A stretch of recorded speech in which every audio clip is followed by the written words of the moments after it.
Assalamualaikum warahmatullahi wabarakatuh. Perkenalkan, nama saya Gita Igistriani, NIM 2021111020, akan menjelaskan tentang riwayat hidup dan pendidikan Tabatabai dan juga karir intelektual Tabatabai. Yang pertama, mufassir kita ini dilahirkan di kota Tabriz, Iran atau Persia, dengan nama Muhammad Hussein Tabatabai pada tanggal 29 Zulhijjah. Dia datang dari rumpun keluarga ulama sekaligus akademisi yang melahirkan ulama-ulama Islam terkemuka dalam berbagai disiplin ilmu. Ayahnya, Muhammad, merupakan salah seorang ulama terkenal tidak saja di Tabriz tapi juga di berbagai daerah lainnya di Iran pada masanya. Dia adalah keturunan seorang ulama besar, yaitu Mirza Ali Asgar Syekh al-Islam, yang dihormati sebagai salah seorang ulama terhormat di Tabriz. Sementara itu, kakeknya yang bernama Al-Sayyid Muhammad Hussein adalah salah seorang murid terbaik dari pengarang Al-Zawahir dan Syekh Musa Kashif Al-Gita. Bila diruntun sampai ke atas, nasabnya sampai kepada Ali bin Abi Thalib. Masa kecil Tabatabai ini dilewati dengan menjadi seorang piatu karena ditinggal wafat oleh ibunya ketika masih berumur 5 tahun. 4 tahun kemudian, kesempitan hidup semakin melingkarinya dengan menjadi yatim piatu setelah ayah tercinta menyusul ibunya. Belum lagi dengan tidak adanya penghasilan tetap yang untuk menyangga kebutuhan hidup yang disertai dengan menjauhnya para sahabat dan juga teman dan juga para kerabat-kerabatnya, sehingga dia merasakan hidupnya teralienasi dari lingkungannya sendiri. Situasi ini semakin diperparah lagi dengan sejumlah kesulitan lainnya. Selanjutnya, karir intelektual Tabatabai. Adanya agresi Uni Soviet atas Iran yang mengharuskan Tabatabai untuk pindah dari kota kelahirannya, Tabriz, ke kota suci Qum, sehingga kepindahannya ini lebih bernuansa sosial politik ketimbang intelektual. Namun demikian, karir intelektual Tabatabai bukan dimulai di Qum, tetapi di tanah kelahirannya sendiri, yaitu di Tabriz. Di Universitas Qum ini, Tabatabai mengalami masa cemerlang dalam karir intelektualnya. Tabatabai mulai dikenal orang secara luas, terutama mereka yang datang dari kalangan akademis, karena di kota suci ini sepertinya dia menemukan lingkungan yang kondusif sebagai seorang arif sekaligus ilmuwan. Suatu keadaan dan situasi yang belum ditemuinya tak kala beliau di Tabriz.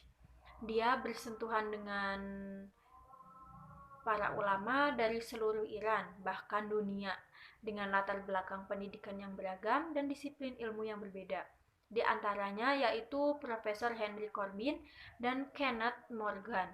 Tabatabai adalah tokoh yang memiliki daya tarik tersendiri bagi para sivitas akademika Universitas Qum, masyarakat Iran secara umum, karena tidak berapa lama setelah keberadaannya di Qum, kepribadiannya yang selalu menjadi pusat perhatian di semua kalangan. Sosoknya yang kalem dan pleasant man langsung memikat dan menjadi perhatian para mahasiswa. Dia senantiasa berkomunikasi dengan siapa saja, artinya dia bisa berkomunikasi dengan baik dengan berbagai kalangan dari jenjang dan latar belakang pendidikan yang berbeda.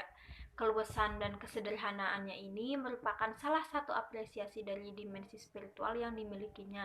Tafsir, filsafat, dan teosofi tradisional merupakan mata pelajaran utama yang diampu Tabatabai ketika tiba di Universitas Qum. Padahal bidang-bidang pelajaran ini tidak pernah lagi diajarkan di universitas sebelumnya. Langkah ini diambil oleh Tabatabai adalah untuk menekankan bahwa selain ketiga materi tersebut yang telah dikuasainya dengan sempurna, semua bidang ilmu itu merupakan materi fundamental yang mesti dikuasai oleh setiap mahasiswa sebelum menekuni bidang lainnya. Dalam bidang irfani dan filsafat, secara gradual Tabatabai memiliki ajaran-ajaran mulia sadra sebagai inti kurikulum tradisional. Di setiap pengajiannya, dia selalu berhadapan dengan sekitar 400 orang mahasiswa yang meneguk setiap hikmah darinya. Mereka yang mendengarkan penjelasan darinya bisa dibagi dalam 3 kelompok, Selama berada di KUM, kegiatan ilmiah Taba-Tabai dapat dikelompokkan dalam 4 bagian. Yang ke-1, menghidupkan kembali apa yang disebutnya dengan ilmu-ilmu akliyah yang telah kering akibat lamanya rentang waktu saat ilmu tersebut muncul hingga berkembang sampai masa Taba-Tabai. Di antara ilmu tersebut adalah ulum Al-Quran sekaligus tafsirnya. Demikian pula dengan filsafat dan ilmu kalam. Untuk mengajarkan kedua materi tersebut, Taba-Tabai menetapkan bahan pokok yang dapat dijadikan patokan dalam mempelajari kembali ilmu tersebut. Kitab Asy-Syifa karya Ibnu Sina dan karya Mulia Sadra Al-Asfar adalah karya yang dijadikannya pilihan utama Taba-Tabai sebagai referensi untuk kedua materi tersebut. Yang kedua, memberikan pengaruh kepada masyarakat dalam pemikiran dan akhlak dengan cara melihat kemampuan audiens. Hal ini dilakukan pada setiap kesempatan yang memberikan pelajaran, baik dalam pertemuan resmi ataupun tidak. Usahanya ini disertai dan ditunjang dengan sikap dan kepribadiannya yang syarat dengan dimensi spiritual. Sikap ini memberikan kesan mendalam bagi siapa saja yang bertemu dengannya, meskipun mereka baru pertama kali berjumpa dengannya. Yang ketiga yaitu memberikan bimbingan kepada mereka yang telah mapan dalam berpikir tentang filsafat dan ilmu kalam. Metode pembelajaran ini dilakukan dengan cara berdiskusi.